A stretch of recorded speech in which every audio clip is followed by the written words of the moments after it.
Hello guys, welcome to my mini blog. आज चाहिँ म यसो धुलो खानालाई सडकतिर निक्लिसकेको छु। अब नेपालको बाटोमा चाहिँ जहिले धुलो नै हो होइन। ओ ओ ओ ओ खतराक है बाटो हेर्न सक्नुहुन्छ यस्तो छ। वमेनेस सब कन्ट्रोल हार्ड पर्ने रहेछ एउटा। बिस्तारै बिस्तारै है दोस्तहरू। यहाँ चाहिँ पुरै नुवाकोटको गाडीहरू आएको छ भने स्कर्पियो पो रहेछ यो त, नुवाकोटको होइन रहेछ। धुलो। म चाहिँ गेलालबारी चोक आइसकेको छु। हेर्न सक्नुहुन्छ हजुरहरूले होइन। धुलो अहिले चाहिँ बरु पिजाइसकेको छ अनि हाट्छ हौ गाइस, हाट्छ होइन। चलिरहेको छ दोस्त, यस्तै हो। हेर्दै जाउँ के हुन्छ अब हाम्रो मिनी ब्लगमा। यो रातो र चन्द्र सूर्य, यो चाहिँ सुन्दर अर्ग्यानिक रिसोर्ट हो। यो चाहिँ अब हाम्रो बाउन्डेश्वर छुँदैछ, त्यही भएर रिसोर्टै रिसोर्ट आउँछ है गाइज। यहाँ चाहिँ डेन्जर रिसोर्ट चाहिँ यो पछाडि देखिरहेको चाहिँ सुन्दर अर्ग्यानिक हो। अनि अब आउँदैछ हाम्रो अर्को resort, one of the best resort मानिन्छ यो ठाउँको। यो चाहिँ पुरानोदेखिको रिसोर्ट हो है गाइज। हाम्रो रिसोर्टको नाम छ दिपक दाईको खाजा घर लालटेन, यही हो है। हेलो अरे यहाँ हेलो दिँदैछ नि भगमा नि घर त्यसो नै हुन्छ। यहाँ चाहिँ आमामा हाम्रो यमराज दाई आमा बिर्सिएको छ। यो चाहिँ गाइस बाउडेश्वर हो है। यहाँबाट तल गयो भने चाहिँ हाम्रो बाउडेश्वर झर्ना आउँछ। अब चाहिँ सिजन आइसकेको छ, यही हो बाउडेश्वरको झर्ना। जस्तै छ गाइज होइन। म चाहिँ तपाईँहरूलाई भ्लग बनाउन मात्रै आएको आज चाहिँ फोक्कडा तेल सकाउँदै। अहिले तेलको मूल्य कति छ कमेन्टमा लेखिदिनु होला है त। ल यो चाहिँ म तेल सकाउँदै हिँडिरहेको छु। अझ भ्लगरहरूलाई तनब छ नि त, तेल सकाउने हिँड्न गाह्रो छ नि त। अहिले युट्युबले पैसा दिँदैन, त्यही भएर गाह्रो छु गाइज तेल सकाउँदै हिँड्दै। म चाहिँ मर्निङ वाक भन्नुपर्छ, अहिले बिहान बिहानै हिँडिरहेको छु। ल भुइँचालो आयो क्या ब्रो। यो चाहिँ जगत बस पार्कको गाडीहरू हिँडिरहेको छ होइन। अब यस्तै हो गाइस। यता छ अर्को रिसोर्ट छ फेरि, यता चाहिँ देखाउनु मिल्दैन, मैले कसरी देखाउने अब, ब्याक क्यामेरा हुँदैन, फ्रन्ट हाट यस्तो देखाउनुपर्छ। यो नि यहाँ अर्को रिसोर्ट छ। यो चाहिँ हामी अब तारकेश्वर छिरिसकेको छौँ होइन। तारकेश्वर छिरा त अघि नै हो, अघि न टोहा तल टोहा माथि तारकेश्वर भइरहेको छ। यो बाटो चाहिँ नछोडिकन गयो भने नुवाकोट पुगिन्छ। म चाहिँ कहाँ कहाँ पुग्छु थाहा नै हुँदैन गाइज। यो भ्लग बनाउनेको कामै होइन नि होइन।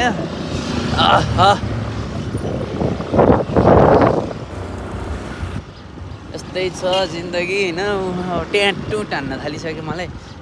बिस्तारी बिस्तारी कताबाट चढाउँ, यताबाट चढाउँ। यस हाम्रो महाराज दाई। यो चाहिँ जगत बस पार्क हो। आमा आमा हो कत्रो आएको त्यही ठुलो क्या अरू नाच्दो। नेपालको बाटो कहिले बन्छ है, 4-5 लाइन। ओ यो दाइले त मलाई पानी हालिदिएर ल, गाडी धोइरहेको रहेछ च्याम्रै हान्दिएर। केही भन्दैन तर म के गर्नु, यस्तै छ। व्यवस्थित भएन अझै हाम्रो बालेन सरकार आइसि। अब केही हुन्छ कि हेर्दै जाउँ। बालेन सरकारले व्यवस्थित गर्यो भने मेरो अर्को भ्लगमा म धुलो नखाइकन हिँड्न चाहन्छु। यहाँ अर्को हिमालयन छ है, हिमालयन यहाँ नि आउनु सक्नुहुन्छ हजुरहरू, एकदम राम्रो छ यहाँ नि। यस्तै छ गाइस। यो चाहिँ जगत बस पार्क हो। त्यहाँबाट मासतिर गयो भए चाहिँ नुवाकोट गइन्थ्यो। नुवाकोट गइनँ, तेल महँगो छ। दाइ के छ यसो घुमेर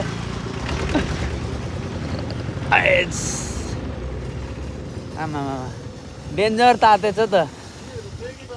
के नुवाकोटबाट आउनुभयो क्या? त्यही भएर अनि डिस ब्रेक तातेपछि त्यस्तै हो। कहाँ ब्रेक लाग्छ त? के हो बुढा तपाईँ, कहिले यता कहिले उता उता छोड्दे?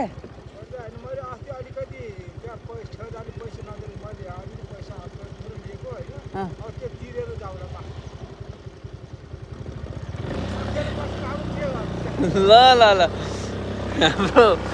हाम्रो कामदार चाहिँ यहाँ अब कामै चेन्ज गरेर बसिसक्यो होइन ठेकेदारले पैसा दिएन अरे यताबाट ऋण लियो अरे अनि अनेक छ गाई यहाँ मोबाइल चलाउँदै गाह्रो अब घर भन्दै छ नि त घर भन्दै गरेको ठेकेदारको मान्छे नै ठेकेदारलाई थर्काउनु पऱ्यो यार भिडियो देखाएर भने थर्काउँछु हावा रहेछ यार ठेकेदारलाई कामदारलाई पैसा नदिने अर्को ठाउँबाट पैसा लिएर अनि त्यो कामको पैसा नतिरिकन नआउने रे क्या घरमा चाहिँ अब त्यो लिया मान्छेको काम गर्दै पैसा तिरिसे चाहिँ आउने यो चाहिँ सेल्फी डाँडा गाई सेल्फी हान्ने गरौँ यसकल सेल्फी डाँडा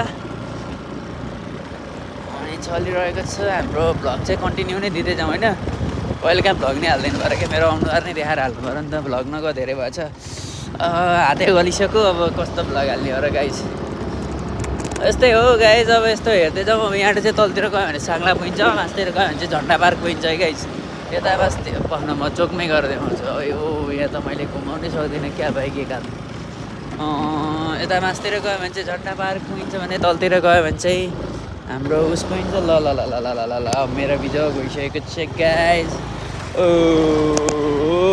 यता म चाहिँ झन्डा पार्कतिर जाँदैछु क्या हेर्नुहोस् रोज क्या दामी फलिरहेको रहेछ यार चोर्न पर्ने जस्तो भयो रहेछ मलाई तर चोर्न पर्दैन रोजहरू माने माने माने आइसकेको छ गाई चाहिँ माने भयो जस्तै हो गाइज मलाई अझसम्म म केमा हिँडिरहेको छु तपाईँहरूलाई थाहा नै छैन होइन केमा हिँडिरहेको छु तपाईँहरूले मिलाउनु पऱ्यो है त ए टर्निङ पुग ए पुग्यो पुग्यो ल के अरे वानमै ड्याममा ढल्ला नि फेरि यो के हो गेस गर्नु है म हिँडिरहेको छु कि कुदिरहेको छु कि होइन केमा हिँडिरहेको छु होइन तपाईँहरूले पत्ता लगाउनु पऱ्यो मैले यहाँ देखाएको छैन होला भने देखायो होला ठाउँ ठाउँमा यहाँ तर त्यो त बिचक हुन्छ नि त फेरि देखाएर चाहिँ त एडिट सिडिट गर्दिनँ जस्तो भिडियो त्यस्तै हालिदिन्छु है म ओए ल तल झरे चढ्नै झरेको सोल्टी ल बाबाल कटिसकेको छ यस्तो बाटो झन्डै तल झरेको अनि के चाहिन्छ र झरेपछि म चाहिँ अब हालसालै कुन्ची पकल स्कुल आइसकेको छु झन्डा पार्क जाने बाटो चाहिँ यही हो है पछाडिबाट जानु मिल्छ उता जो के अरे काभ्रेस्थली हुँदैन यो बाटो चाहिँ सर्टकट छ अनि एउटा कुरा देखाउँछु है म उहाँ विशाल हौ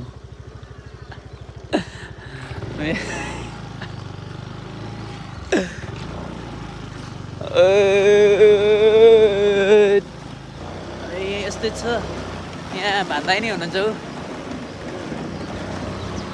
डगडग डगडग डगडग डगडग डगडग हेलो गाइस अब भ्लग बनाइयो होइन बनाउँदा बनाउँदै अब अल्छी लाग्यो यो बाटो चाहिँ गइरहनु नछोडिकन तपाईँहरू झन्डा पार्क पुग्नुहुन्छ म चाहिँ तर झन्डा पार्क जान्न है पेट्रोल सकाएर पेट्रोल सकाउने काम राम्रो होइन अहिले पेट्रोल सेभ गर्नुपर्छ है हाम्रो भ्लगर दाजुभाइहरू नि हिँड्दै भ्लग बनाउनु होला अब बाइक गाडीहरू नचलाउनु होला सकेसम्म इभी चलाएर हिँड्नु होला